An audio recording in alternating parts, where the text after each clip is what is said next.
Sir എനിക്കൊരു 2 മാസം മുന്നേ എനിക്ക് ഭയങ്കരമായിട്ട് ഹെയർ ഫോള് വന്നായിരുന്നു. അപ്പം എനിക്ക് ശരിക്കും പറഞ്ഞാൽ ഡെങ്കി ഫീവർ വന്നു. അതിനിടയ്ക്ക് ഡെങ്കി വന്നു. പക്ഷേ അപ്പം ഞാൻ ഡെങ്കി വന്നതിന് ശേഷമാണ് ഞാനത് ശരിക്കും നോട്ടീസ് ചെയ്യാൻ തുടങ്ങിയത്. കാരണം എനിക്കിങ്ങനെ ഒരു ഹെയർ ഫോള് കൂടുതലായിട്ട് വരുന്നെന്ന് ഉള്ളത്. അപ്പോൾ ഞാൻ ഡെങ്കുവായിട്ട് അഡ്മിഷനൊക്കെ ആയിരുന്നു. സോ അതിനുശേഷം ഞാൻ കുറച്ച് ഓൺലൈൻ പ്രോഡക്റ്റ്സ് ഒക്കെ വാങ്ങി ഉപയോഗിച്ചു. പക്ഷേ എന്നിട്ടും എനിക്കതിൽ വലിയൊരു റിസൾട്ടൊന്നും തോന്നിയില്ല. അപ്പോൾ സാർ അതിന് എനിക്ക് എന്താ ചെയ്യാൻ പറ്റുക? പെയിനൊന്നുമില്ല? ഇല്ല സാർ, ഇല്ല.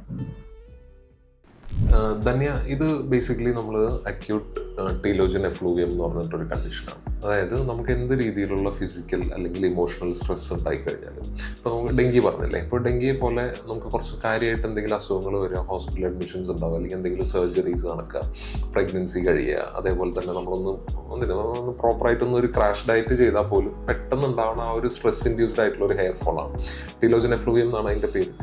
ഇത് ബേസിക്കലി കുറച്ച് പെട്ടെന്ന് കൂടുതലായിട്ട് മുടി ഇങ്ങനെ ഊരി പോണ പോലെ നമുക്ക് കൂടുതലായിട്ട് തോന്നും. യൂഷ്വലി ഒരു 3 to 6 months ആണ് അതിൻ്റെ ഒരു ടൈം ഉണ്ടാവുക. അപ്പോൾ നമ്മൾ പ്രോപ്പറായിട്ട് ഇത് ഡയഗ്നോസ് ചെയ്യുക എന്നുള്ളത് ഭയങ്കര ഇമ്പോർട്ടൻ്റ് ആണ്. എന്ത് കാരണം കൊണ്ടാണ് അങ്ങനെ ഹെയർ ഫോൾ വന്നത്, എന്തെങ്കിലും ഡെഫിഷ്യൻസീസ് ഉണ്ടോ, എന്തെങ്കിലും ന്യൂട്രീഷണൽ ആയിട്ടുള്ള കാര്യങ്ങളുണ്ടോ, അല്ലെങ്കിൽ എന്തെങ്കിലും ബാക്ക്ഗ്രൗണ്ടിൽ എന്തെങ്കിലും വേറെ അസുഖങ്ങളുണ്ടോ, തൈറോയിഡിൻ്റെ പ്രശ്നങ്ങളുണ്ടോ, വേറെ എന്തെങ്കിലും ഹോർമോണൽ ഇംബാലൻസസ് ഉണ്ടോ, എല്ലാം നമ്മൾ കറക്റ്റായിട്ട് നോക്കണം.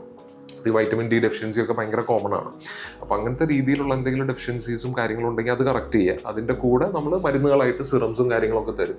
പിന്നെ നമുക്ക് ഗ്രോത്ത് ഫാക്ടേഴ്സ് ഇഞ്ചെക്ട് ചെയ്യാം. ഇഞ്ചെക്ഷൻ ചെയ്തിട്ടുള്ള കുറേ ട്രീറ്റ്മെൻറ്റ് ഓപ്ഷൻസ് ഉണ്ട്. ഇതൊക്കെ നമ്മൾ കറക്റ്റായിട്ട് ചെയ്ത് കഴിഞ്ഞാൽ നമുക്ക് ഈ മുടിയൊക്കെ തിരിച്ചു വരുന്ന രീതിയിലുള്ള ട്രീറ്റ്മെൻറ്റ് നമുക്ക് ചെയ്യാൻ പറ്റും. അതങ്ങനെ സ്ട്രെസ്ഡ് ആവേണ്ട കാര്യമില്ല. സ്ട്രെസ്ഡ് ആവും തോറും ഇങ്ങനത്തെ രീതിയിലുള്ള ഹെയർ ഫോൾ കൂടുതലായിട്ട് വരികയാണ് ചെയ്യുക. യൂഷ്വലി ഇറ്റ് ലാസ്റ്റ് അറൗണ്ട് ഒരു 3 to 6 months.